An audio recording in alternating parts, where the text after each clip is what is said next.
পৃথিবীতে আমরা যে যেমন কাজ করি না কেন, তার থেকে ইম্পর্টেন্ট হচ্ছে সঠিক সময়ে সঠিক সিদ্ধান্ত নেওয়া। সঠিক সিদ্ধান্ত নিতে পারলে আমাদের লাইফের সব রকম জটিলতা দূর করা সম্ভব। আজকের গল্পে আমরা তারই একটা উদাহরণ দেখতে পাবো। একজন সাধারণ ব্যাংকের কর্মচারী কিভাবে শত শত কোটি টাকার মালিক হয়ে উঠেছিল। সম্প্রতি মুক্তিপ্রাপ্ত তেলেগু মুভি লাকি ভাস্কর, যা ইতিমধ্যে গুগলের টপ সার্চ মুভির তালিকায় শীর্ষস্থানও অধিকার করেছে। তো ফ্রেন্ডস, ওয়েলকাম টু আমার স্টোরি বিডি। মুভির শুরুতে গল্পের প্রধান চরিত্র ভাস্করকে দেখানো হয়। ভাস্কর তার পরিবারের সাথে মুম্বাই থাকে। তাকে কোনো কারণে সিবিআই থেকে কিছু লোক ইনভেস্টিগেশন করার জন্য একটা ব্যাংকে নিয়ে আসে। ভাস্কর জানতে চায় তাকে এখানে কেন নিয়ে আসা হয়েছে। সিবিআই অফিসার লক্ষণ তখন বলে, তোমার নামে কিছু কমপ্লেইন আছে, যেমন ব্যাংকের ফান্ড মিসইউজ করা, সিকিউরিটি ইস্যু এবং ব্যাংক রিসিট ফেক বানান। তাই আমরা তোমাকে ইনকোয়ারি করতে এনেছি। তখনই সেই ব্যাংকের ভাস্করের ওয়াইফ সুমতি কল করে জানায় সিবিআই তাদের বাড়িতে এসেছে। ভাস্কর বলে, সিবিআই তাদের কাজ করছে, তুমি তাদের সাথে কোঅপারেট করো। সিবিআই ভাস্করকে তার ব্যাপারে বলতে বলে, আর তখনই ভাস্কর তার জীবনের কাহিনী বলতে শুরু করে। সালটা তখন 1989। মাগাদা নামের একটি ব্যাংকে ভাস্কর 6,000 টাকা বেতনের চাকরি করে। ভাস্কর তার দায়িত্ব সৎভাবে পালন করে। ব্যাংকের ম্যানেজার ভাস্করকে ডেকে তার কাজের প্রশংসা করে।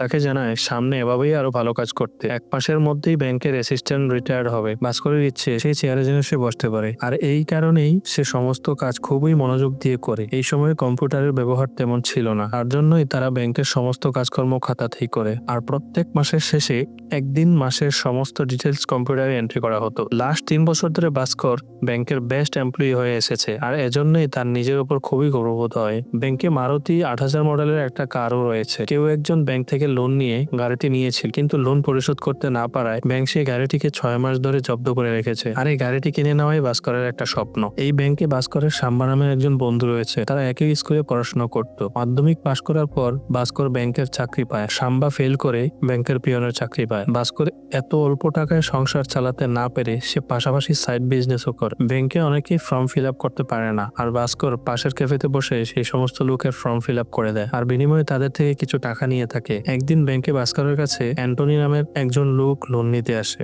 সে 2 লাখ টাকার লোন নিতে চায়। ভাস্কর তার কাছে জানতে চায় এত টাকার বিনিময়ে সে কি সিকিউরিটি রাখতে পারবে। অ্যান্টনি তখন ফোর্টের লাইসেন্স জমা রাখতে চায়। ভাস্কর জানায় ব্যাংকে এসব কাগজ দিয়ে কাজ হবে না। সে ওই লোককে সেখান থেকে তাড়িয়ে দেয়। ব্যাংক থেকে বাড়ি ফেরার সময় ভাস্কর তার কলোনি দিয়ে ঠিকমতো বাড়ি ফিরতে পারতো না, কারণ কলোনির প্রায় সবার কাছ থেকেই সে টাকা ধার নিয়ে রেখেছে, যা সে এখনো পরিশোধ করতে পারেনি। ভাস্করের বাড়িতে তার স্ত্রী সুমতি, তার ছেলে কার্তিক আর বাবা 2 বোন রয়েছে। তার বাবা একসময় এই শহরের অনেক বড় একজন চার্টার্ড অ্যাকাউন্ট ছিল, তবে বন্ধুর সাথে বিজনেস করতে গিয়ে সে ধোঁকা খেয়ে যায়, আর সেই ধোঁকা সামলাতে না পেরে সে প্যারালাইজড হয়ে পড়ে। সুমতির ভাইয়ের ছেলের জন্মদিনে ভাস্কর তার পরিবার নিয়ে সেখানে আসে, কিন্তু জন্মদিনে গিফট নেওয়ার মতো টাকা ভাস্করের কাছে ছিল না। তাই সুমতি তাদের ছেলে কার্তিকেরই একটা খেলনা গিফট হিসেবে নিয়ে যায়। বাড়িতে ভাস্কর গরিব বলে তেমন কেউ পাত্তা দিত না। সুমতির মা সুমতিকে দ্বিতীয় বিয়ের জন্য চিন্তা করতে বলে, আর এতে সুমতি তার মায়ের উপর রেগে যায়। আর তখনই সে নোটিশ করে সবাইকে অনেকগুলো কেকের পিস দিলেও তারা কার্তিককে একটা ছোট্ট কেকের পিস দিয়েছে। কার্তিক আরেকটি পিস চাইলে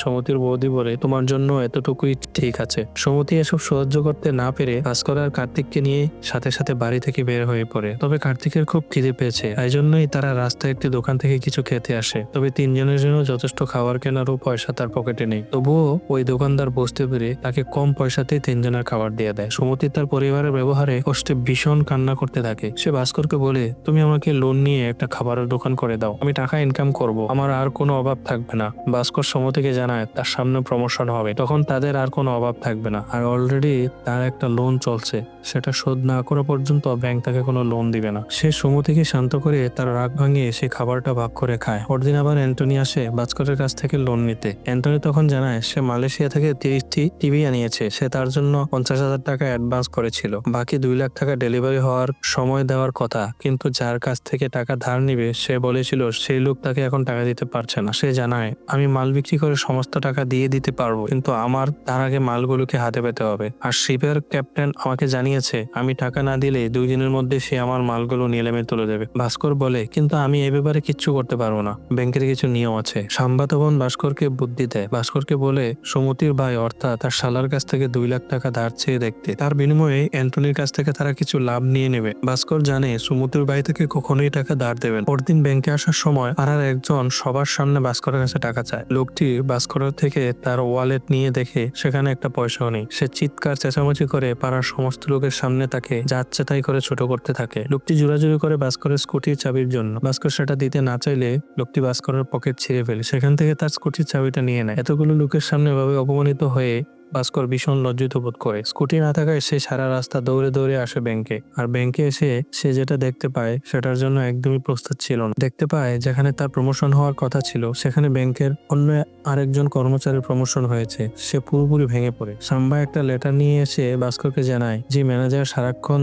তার প্রশংসা করেছে, সেই ম্যানেজার তাকে আশ্বাস দিয়েছিল তার প্রমোশন দেবে। সেই ম্যানেজারের রিকমেন্ডেশনের লেটারে ভাস্করের নামটাই ছিল না। ভাস্কর ওই লেটারটা নিয়ে ম্যানেজারের রুমে আসে, জানতে চায় তার মধ্যে কিসের কমতি ছিল। সে আজ পর্যন্ত সমস্ত কাজ ঠিক মতো করেছে, সে প্রতিদিন টাইমে অফিসে এসেছে, কোনো কারণ ছাড়া ছুটিও নেয়নি, তাহলে কেন তাকে প্রমোশন দেওয়া হলো না? ম্যানেজার তাকে বোঝানোর চেষ্টা করে, তবে ভাস্কর কিচ্ছু বুঝতে চায় না। বরঞ্চ সে বলে ফেলে ম্যানেজার সুধীরকে ফেভার করে তাকে এই চাকরিটা দিয়েছে। এই কথা শুনে ম্যানেজার চেঁচিয়ে বলে, সুধীর তোমার থেকে ব্যাংকে বেশি অ্যাকাউন্ট খুলিয়েছে আর সে তোমার মতো সাইড বিজনেসও করে না। তুমি যেটা করো সেটা ইল্লিগাল। আমি জিএম কে এ ব্যাপারে বললে তোমার চাকরিটাও থাকবে না। এই বলে সে ভাস্করের নামে কমপ্লেন করতে চায়, তবে ভাস্কর কোনোভাবেই এই চাকরিটা হারাতে পারে না। সে অলরেডি তার পরিবারকে নিয়ে এত কষ্টে আছে। অফিসের সবার সামনে ভাস্কর কান্না করতে করতে তার ম্যানেজারের পা ধরে ক্ষমা চাইতে থাকে। অফিসের সবাই ম্যানেজারকে বলতে থাকে ভাস্করকে মাফ করে দিতে। ম্যানেজার তাকে ওয়ার্নিং দিয়ে দেয় সে যেন আর কখনোই এভাবে কথা না বলে। কিছুক্ষণ পর ভাস্কর নিজেকে সামলে নেয়। সে একদমই নর্মাল বিহেভ করতে থাকে, সবার সাথে এমন ভাবে কথা বলতে থাকে যেন আজ তার সাথে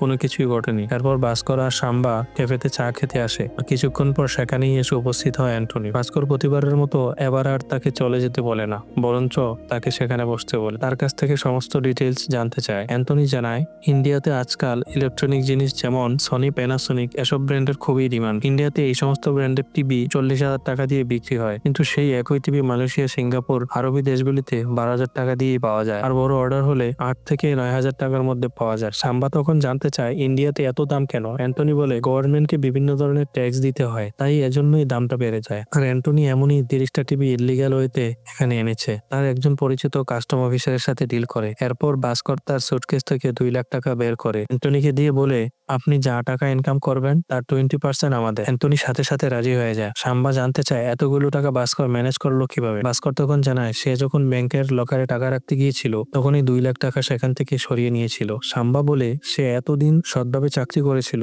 তাহলে এসব কেন? ধরা পড়লে তাদের জেল হয়ে যাবে। তখন ভাস্কর জানায় আগামী 2 দিন ব্যাংক বন্ধ থাকবে। অ্যান্টনি রবিবারেই টাকা নিয়ে আসবে আর ভাস্কর সেই টাকাগুলোকে সোমবার সকালে গিয়ে ব্যাংকে রেখে দেবে। ভাস্কর একদিনে অনেক কিছু হারিয়েছে।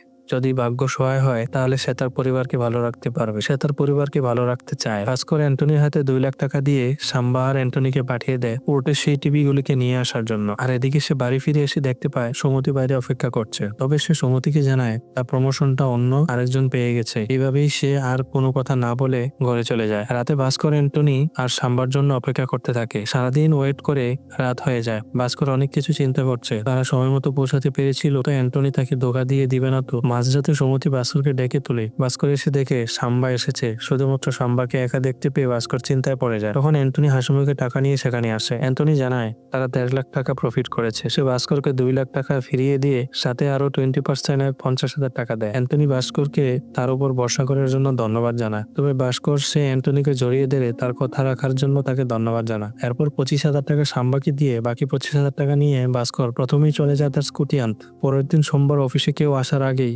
ভাস্কর 2 লাখ টাকা ঠিক মতো ডরে রেখে সমস্ত টাকাটা ব্যালেন্স করে দেয়। এভাবেই প্রতি শুক্রবারে সে ব্যাংক থেকে টাকা নিয়ে অ্যান্টনিকে দেয় আর অ্যান্টনি তার প্রফিট থেকে ভাস্কর আর সাম্বাকে 20% দেয়। সেই টাকা দিয়ে ভাস্কর আস্তে আস্তে তার সমস্ত ঋণ পরিশোধ করে দেয়। এভাবেই তার জীবনের অভাব আস্তে আস্তে দূর হতে থাকে। ব্যাংকের সমস্ত লোন পরিশোধ করে দেয় আর এরপর সে সেভিংস করতে শুরু করে, তার সংসারের উন্নতি করতে শুরু করে। সুমতি ভাস্করের মধ্যে এমন পরিবর্তন লক্ষ্য করে চিন্তিত হয়ে পড়ে। সে জানতে চায় এত টাকা কোত্থেকে আসছে। ভাস্কর তখন বলে সে অ্যান্টনির সাথে মিলে বিজনেস করছে আর বিজনেসে তার ভালোই লাভ হচ্ছে। সুমতি জানতে চায় বিজনেস করার জন্য সে টাকা কোত্থেকে পেল। ভাস্কর জানায় সে ব্যাংক থেকে লোন নিয়েছিল আর বিজনেসের প্রফিট থেকে ব্যাংকের লোন পরিশোধ করে দিয়েছে আর তাকে এই সমস্ত কিছু নিয়ে চিন্তা করতে বারণ করে। সেই সাথে সে সুমতির হাতে কিছু টাকা তুলে দিয়ে বলে এই টাকা দিয়ে তার জন্য একটা নেকলেস দিতে। তবে সুমতি ভাস্করকে বলে এই টাকা দিয়ে তাদের ছেলে কার্তিকের একটা বার্থডে সেলিব্রেট করার জন্য। আজ পর্যন্ত তারা কোনোদিন কার্তিকের বার্থডে সেলিব্রেট করতে পারেনি। ভাস্কর এদের রাজি হয়ে যায়। তাদের এত বড় জন্মদিনের পার্টি করতে দেখে সবাই একদম অবাক হয়ে যায়। সবার চোখে মুখে শুধু হিংসে দেখা যাচ্ছিল। সবার মনে একটাই প্রশ্ন,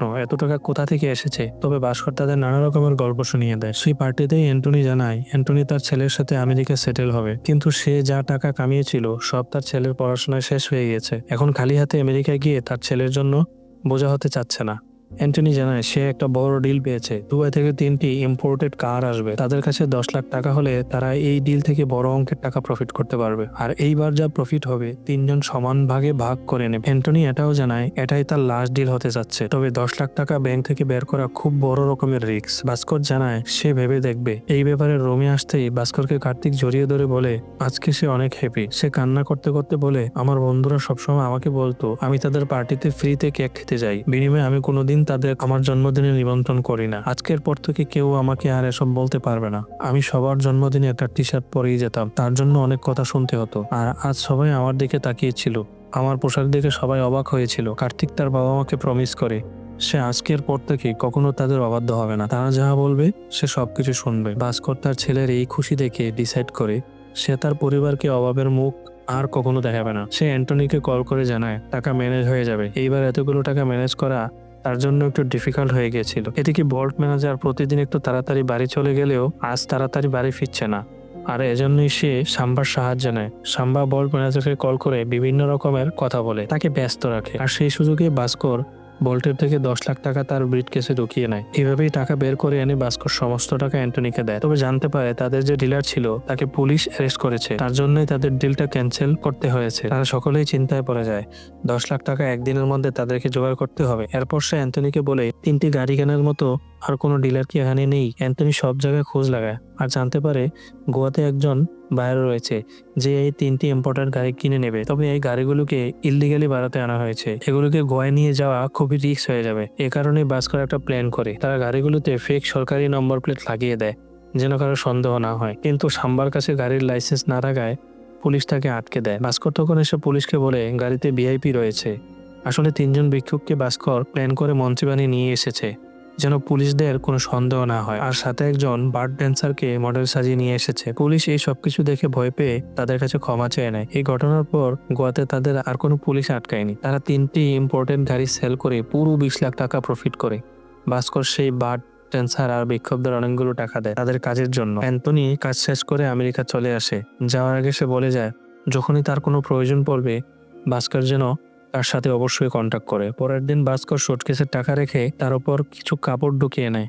এরপর সে তাড়াতাড়ি করে ব্যাংকে আসে। তবে এসেই দেখতে পায় কিছু পুলিশ ব্যাংকে এসেছে। এটা দেখে সে ভীষণ ঘাবড়ে যায়। সে ভয়ে ভয়ে ভেতরে ঢুকে। ভেতরের পরিস্থিতি দেখে সে খুবই ঘাবড়ে যায়। তবে কিছুক্ষণ বাদেই সে জানতে পারে ম্যানেজার এবং অ্যাসিস্ট্যান্ট মিলে ব্যাংক থেকে বিভিন্ন ক্লায়েন্টদেরকে লোন করিয়ে দিত আর বিনিময়ে তারা ক্লায়েন্টদের কাছ থেকে কমিশন নিত। পুলিশ তাদের এই দুর্নীতির জন্যই ব্যাংকে এসেছে। কিছুক্ষণ পর জিএম ভাস্করের সুটকেস দেখে তাকে জিজ্ঞেস করে তার সুটকেসের ভেতর কি রয়েছে। ভাস্কর জানায় সুটকেসের ভেতর তার কিছু কাপড় রয়েছে। জিএম তাকে সুটকেস খুলতে দেখাতে বলে। ভাস্কর খুবই ইতস্তত হয়ে ধীরে ধীরে সুটকেসটা খুলতে থাকে। তবে এরপর দেখা যায় তার সুটকেসের ভেতরে শুধুমাত্র কাপড় রয়েছে। ভাস্করকে 50 লাখ টাকার ডয়ার থেকে বের করতে বলেছিল বল্ট ম্যানেজার। পুলিশ যাওয়ার সাথে সাথে সে চালাকি করে 40 লাখ টাকা বল থেকে বের করে আর 10 লাখ টাকা পরবর্তী অ্যাড করে দেয়। আর বল্ট ম্যানেজার টাকা গুনে জিএম কে জানায় এখানে 50 লাখ টাকাই রয়েছে। আর এই সবকিছু ভাস্করের কাছে একটা ইশারা ছিল। সে সাম্বাকে বলে তাদের এই কাজগুলো করা এখন আর ঠিক হবে না। ঈশ্বর তাদেরকে বারবার সিগন্যাল দিচ্ছেন, এখন না থামতে পারলে শেষে সব হারাতে হবে। কিন্তু সাম্বা তার কথা শুনে না। সে ব্যাংকের রিজেন দিয়ে তার প্রফিটের টাকা নিয়ে বিজনেস শুরু করে। ভাস্কর 6 লাখ টাকা কামিয়েছিল। সে তার পরিবারের সবার জন্য এই 6 লাখ টাকা সমান ভাগে ভাগ করে রাখে। আর সে ঠিক করেছে সে সমস্ত ইলিগাল কাজ ছেড়ে দেবে। কিন্তু কিছুদিন পরেই ভাস্করের বাইরে লন্ডনে একটা ইউনিভার্সিটিতে অ্যাডমিশনের চান্স হয়। অ্যাডমিশনের জন্য 6 লাখ টাকাই লাগবে। ভাস্কর দ্বিতীয়বার না ভেবে তার সঞ্চয়ের সমস্ত টাকা ছোট ভাইকে দিয়ে দেয়। পরের দিন অফিসের চেয়ারম্যান ভাস্করকে তার রুমে ডাকে। তাদের ব্যাংকে সেই দুজনের জন্য রেপুটেশন নষ্ট হয়েছে, সেটা তাদেরকে অবশ্যই ফিরিয়ে আনতে হবে। আর এখন ব্যাংকে সেই 2টো পোস্টই খালি রয়েছে। তখন সে বলে এত বড় বছরে এই ধরনের প্রমোশন কখনো হয়নি। একজন জুনিয়র কর্মচারী থেকে সোজা সিনিয়র ম্যানেজার। সে ভাস্করকে কংগ্রাচুলেশন জানায় আর বলে আজ থেকে সে ব্যাংকের অ্যাসিস্ট্যান্ট জেনারেল ম্যানেজার। তার স্যালারি হবে 19,500 টাকা আর সাথে অন্যান্য খরচও ব্যাংক বহন করবে। সে ভাস্করের কাছে জানতে চায় তার কি আর কোনো ডিমান্ড রয়েছে। ভাস্কর বলে, আর একটাই ডিমান্ড রয়েছে, ব্যাংকে থাকা সেই মারুতি 800 মডেলের গাড়িটা তার একটা শখ। তখন তার বস সাথে সাথে গাড়িটি তাকে দিয়ে দেয়। ভাস্কর তার গাড়ি নিয়ে কলোনি দিয়ে খুব গর্বের সাথে প্রবেশ করে। সবাই তার গাড়ি দেখে হা হা করে তাকিয়ে থাকে। সুমতি তো এই গাড়ি দেখে একদমই অবাক। ভাস্কর সাথে সাথেই সুমতিকে তার সেই খুশির খবরটা দেয়। সে জানায় তার প্রমোশন হয়েছে, সোজা অ্যাসিস্ট্যান্ট জেনারেল ম্যানেজার। এই কথা শুনে সৌমিতি তো অনেক খুশি। গল্প আবার বর্তমানে চলে আসে। একজন কর্মচারী সিবিআই অফিসারকে ভাস্করের ব্যাংক ডিটেলস দেয়। সে দেখতে পায় ভাস্করের ব্যাংকে 100 কোটি টাকা রয়েছে। একজন সাধারণ অফিসারের ব্যাংকে এত টাকা কি করে থাকতে পারে? সিবিআই এই ব্যাপারে ভাস্করের কাছে জানতে চায়। গল্প আবার চলে আসে 1990 সাল। চেয়ারম্যান ভাস্করকে তার কাজ বুঝিয়ে দেয়। তাকে বলে কিছু ক্লায়েন্টকে খুব গুরুত্বপূর্ণ সহকারে হ্যান্ডেল করতে হবে। সে হার্ষা মেহরা নামে একজন স্পেশাল ক্লায়েন্টের কথা ভাস্করকে বলে। হার্ষা তাদের ব্যাংকের একজন ইম্পর্টেন্ট ক্লায়েন্ট, আর তার জন্য ব্যাংকে কোটি কোটি টাকার বিজনেস হয়। সে যেন তাদের থেকে হাতছাড়া না হয়ে পড়ে। পরের দিন সুরাজ নামে একজন লোক ভাস্করের সাথে দেখা করতে আসে। সে বলে হার্ষা কাটারে ব্যাংকের কিছু বিয়ার তাকে দিয়েছে। আসলে বিয়ে হলো ব্যাংক রিসিট। ব্যাংক যেমন সাধারণ মানুষের লোন দেয়, ঠিক এইভাবে এক ব্যাংক অন্য আরেক ব্যাংকে লোন দিতে পারে। তবে ব্যাংকের নিয়ম অনুসারে ব্যাংক কখনো আরেক ব্যাংকে সরাসরি লোন দিতে পারে না।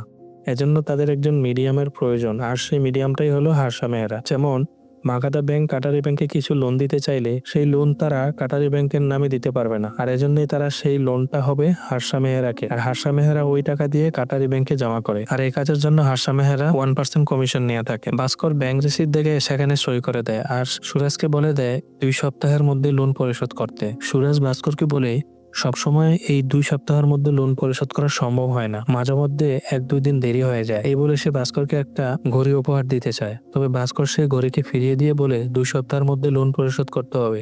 তবে সুরাজ 4 সপ্তাহ পরে লোন পরিশোধ করতে আসে। ভাস্কর তাকে বলে পরের বার থেকে যেন লেট না হয়। তখন ভাস্কর হার্ষা মেহরার ব্যাংক স্টেটমেন্ট দেখতে পায়। তারা হার্ষা মেহরার নামে যে ব্যাংক রিসিটটা কেটেছিল সেটা কাটারি ব্যাংকে যাওয়ার কথা ছিল, কিন্তু সেই স্টেটমেন্ট সে দেখতে পায় ওই টাকা কাটারি ব্যাংকে কখনো যায়নি, বরঞ্চ সেই টাকাটা ব্রোহাই নামের কোনো কোম্পানিতে গিয়েছিল। তাই ভাস্কর নিজের সন্দেহ দূর করতে কাটারি ব্যাংকের ম্যানেজারের সাথে কথা বলতে আসে। কিন্তু তার সাথে কথা বলে সে ভালো করেই বুঝতে পারে এই ব্যাংকের ম্যানেজার অনেক আগে থেকেই হার্ষার কাছে বিক্রি হয়ে গেছে। ইনফ্যাক্ট এই পুরো ব্যাংকটাই হার্ষা কিনে রেখেছিল। ভাস্কর চিন্তা করতে থাকে সেই টাকা কাটারি ব্যাংকে ট্রান্সফার না করলে এতগুলো টাকা গ্রোহাই কোম্পানিতে পাঠিয়ে কি করে। সে খবর নিয়ে এসে জানতে পারে হার্ষা মেহরা, যার নাকি শেয়ার মার্কেট একটা বিশাল বড় প্লেস রয়েছে, সে অ্যাকচুয়ালি শেয়ার রিগিং এর কাজ করে। আসলে হার্ষা মেহরা ব্যাংক থেকে যে টাকা নেয় সেটা কাটারি ব্যাংকে না পাঠিয়ে সেই টাকা গ্রোহাই কোম্পানিতে পাঠায়, আর গ্রোহাই কোম্পানি সে টাকাগুলো দিয়ে বিভিন্ন ছোট ছোট কোম্পানির শেয়ার কিনে নেয়। তারা নিজেদের লোককে দিয়েই বিভিন্ন শেয়ার কেনাতে থাকে যাতে সেই শেয়ারের ভ্যালুটা বেড়ে যায়, আর যখন সেই শেয়ারের ভ্যালু বেড়ে যায় তারা সেই সমস্ত শেয়ার একবারেই বিক্রি করে দেয়। আর এই শেয়ার ওঠানামা করতে কমপক্ষে 4 সপ্তাহ প্রয়োজন। এজন্যই ব্যাংক রিসিট জমা করে টাকা জমা দিতে তাদের 4 সপ্তাহ সময়ের প্রয়োজন, আর এই 4 সপ্তাহের মধ্যেই তারা 10 গুণের বেশি প্রফিট কামিয়ে নেয়। মাগাদা ব্যাংক থেকে যে টাকা কাটারি ব্যাংকে যাওয়ার কথা ছিল সেই টাকা হার্ষার কাছেই থেকে যায়, আর হার্ষা ওই টাকায় শেয়ার মার্কেটে কাজে লাগিয়ে 10 গুণ টাকা কামিয়ে সেই টাকা আবার মাগাদা ব্যাংকেই ফিরিয়ে দেয়, যেটা সম্পূর্ণরূপে ইল্লিগাল। তার জন্য ভাস্কর চিন্তা করে চেয়ারম্যানকে কল করে এই বিষয়টা জানিয়ে দেবে, কিন্তু পরে তার মনে হয় এটা করলে তার কি লাভ। সে এই অপরচুনিটি কাজে লাগাতে চায়, আর এ কারণেই ভাস্কর সুরাজের সাথে দেখা করে। সুরাজ ভাস্করকে একটা চেক দিয়ে দেয়, কিন্তু ভাস্কর সেই চেকটাকে ছিঁড়ে দেয়, জানায় তার কোনো চেকের প্রয়োজন নেই, বরঞ্চ তারা যে পরিমাণ লাভ করবে তার 1% টাকা সে নেবে, আর ওই টাকাটা সে ক্যাশে নেবে। আর এর সাথেই তারা কোন শেয়ার কিনবে আর কোন শেয়ার কবে বিক্রি করতে হবে সে সমস্ত ইনফরমেশন জন্য একদিন আগেই তারা ভাস্করকে জানায়। সুরাজ এই ডিলের সাথে সাথে রাজি হয়ে যায়। ভাস্কর আবার তার ইলিগাল কাজ শুরু করে, তার ভাগ্যের দুয়ার আবারও খুলে যায়। এরপর 1 মাসেই সুরাজ ভাস্করকে 25 লাখ টাকা দিয়ে দেয়, কিন্তু একজন ব্যাংকারের কাছে এত টাকা থাকাটা নর্মাল বিষয় নয়। তা ভাস্কর আনোয়ার নামের একটা ছেলের সাথে দেখা করে, যার সাথে অ্যান্টনি তার পরিচয় করিয়ে দিয়েছিল। সে আনোয়ারকে বলে এই টাকাটা কিভাবে হোয়াইট করা যায়। আনোয়ার তাকে নিয়ে একটা লটারি কোম্পানিতে আসে। ভাস্কর সেই কোম্পানিকে 3% কমিশন দিয়ে তাকে লটারির প্রথম পুরস্কারটি জিতিয়ে দিতে বলে। পরের দিন ঠিক এমনটাই হয়। ভাস্কর তার লটারির নাম্বার মিলিয়ে সবার সামনে এমন অ্যাক্টিং করে যেন সত্যি সত্যি লটারির মাধ্যমে সে 25 লাখ টাকা জিতেছে। লটারি এজেন্সির কমিশন, আনোয়ারের টাকা এবং ট্যাক্স দিয়ে 25 লাখ টাকা থেকে 17 লাখ টাকা ভাস্কর পায়। তবে এই পুরো 17 লাখ টাকাটাই এখন লিগাল টাকা। ভাস্কর এই টাকা দিয়ে একটা ট্রেডিং অ্যাকাউন্ট খোলে। সুরাজ তাকে শেয়ার মার্কেটে ইনফরমেশন দেয়, আর ভাস্কর তার টাকা শেয়ার মার্কেটে লাগিয়ে দেয়। আর সুরাজের কাছ থেকে এই ইনফরমেশন নিয়ে সে সমস্ত শেয়ার বিক্রি করে দিয়ে সে প্রচুর টাকা লাভ করে। এভাবেই ভাস্কর 17 লাখ টাকা থেকে 70 লাখ টাকা শুধুমাত্র 2 সপ্তাহে ইনকাম করে। আর এরপর গল্প আবার বর্তমানে চলে আসে। সিবিআই ভাস্করের ব্যাংক স্টেটমেন্ট দেখে আর অবাক হয়ে জিজ্ঞেস করে, তুমি একদিনে 69 লাখ টাকা কিভাবে খরচ করলে? ভাস্কর আবারও বলতে থাকে তার বোনের বিয়ের জন্য তারা একটা জুয়েলারি দোকানে যায়। তবে দোকানের স্টাফ তাদের গাড়ি, তাদের পোশাক আশাক দেখে তাদেরকে তেমন একটা গুরুত্ব দেয় না। এমনকি তাদেরকে জুয়েলারি দেখানোর ক্ষেত্রেও ইতস্ততা বোধ করতে থাকে। আর এ সমস্ত কিছুই ভাস্করের এগোতে লেগে যায়। সেই সাথেই সে ব্যাংকে এসে সমস্ত টাকা তুলে নেয়।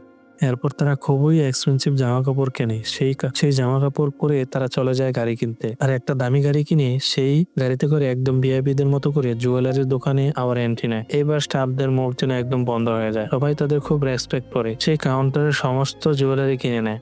সিবিআই অফিসার ভাস্করের এরকম অ্যাটিটিউড দেখে হাততালি দিতে বাধ্য হয়। ভাস্কর খুব ধুমধাম করে তার বোনের বিয়ে দেয়। সে সুরজের সাথে বিজনেস করে আরো টাকা ইনকাম করে। ভাস্কর টাকাগুলোকে আবার আনোয়ারের মাধ্যমে লিগ্যাল করতে চেয়েছিল।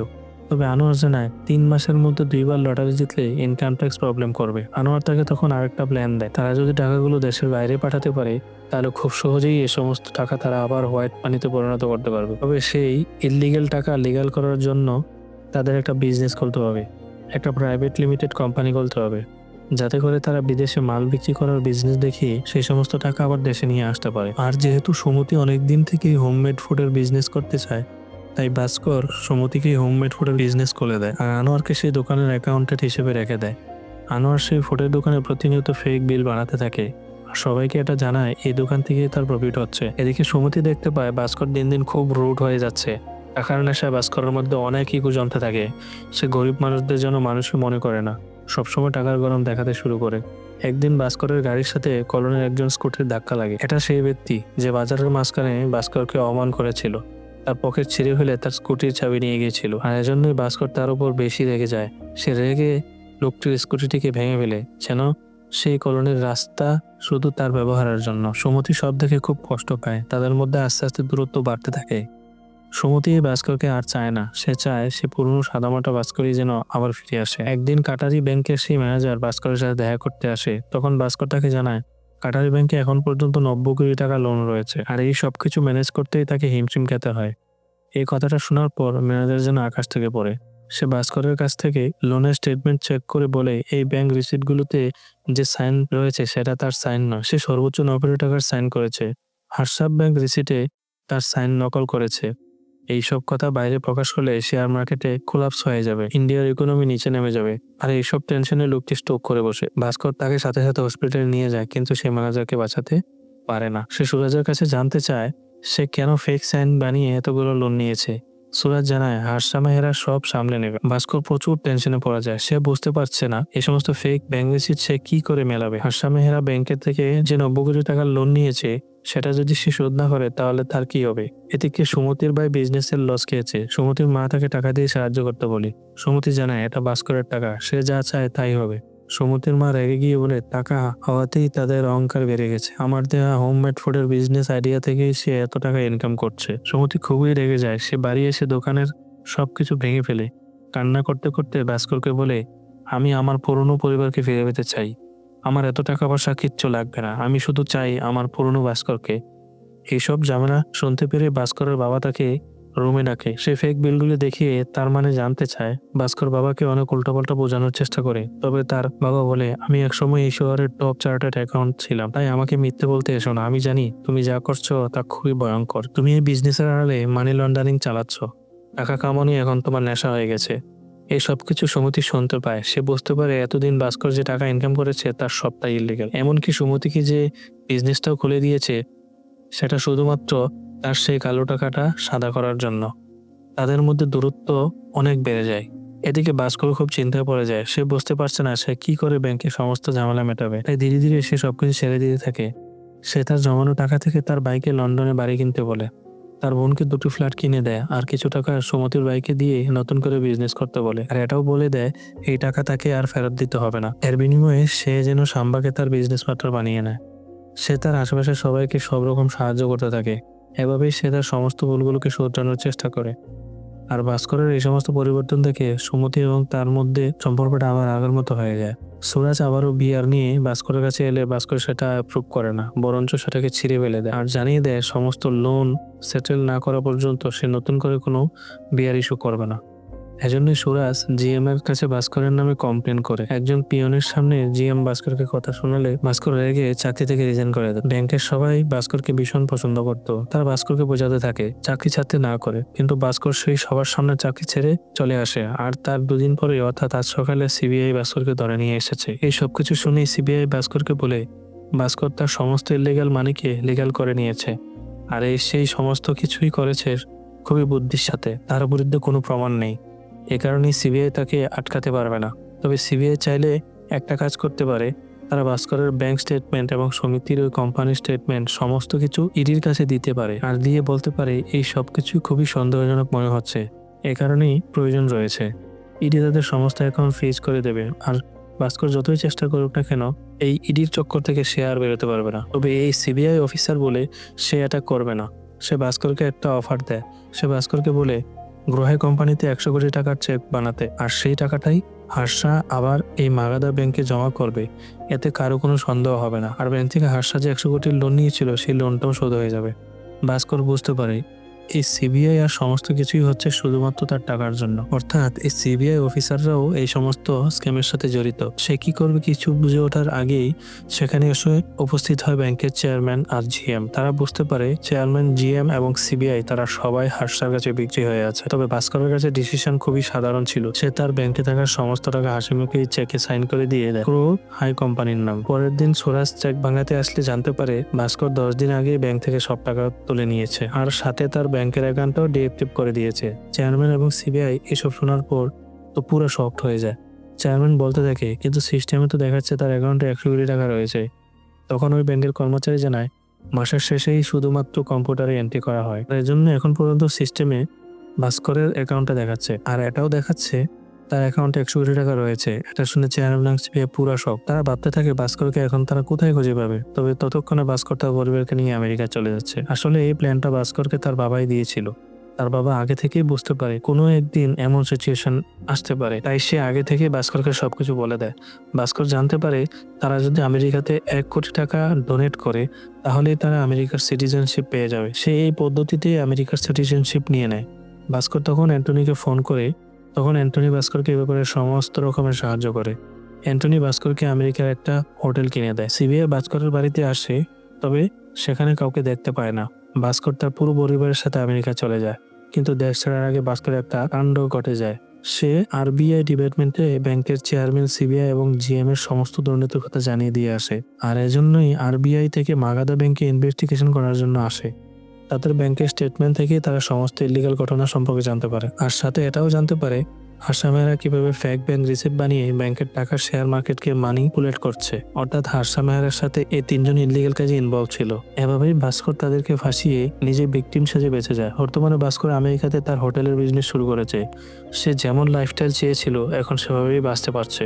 ভাস্কর জানায় তার এই সফলতার পেছনে সবথেকে বড় অবদান হচ্ছে চোখের সামনে কাটারি ব্যাংকের ম্যানেজারের মৃত্যু আর তার বাবার সঠিক পরামর্শ। সবশেষে ভাস্কর বলে, যদি আমরা জিতে গিয়ে সবশেষে হেরে যাই তাহলে আমাদের কেউ মনে রাখবে না।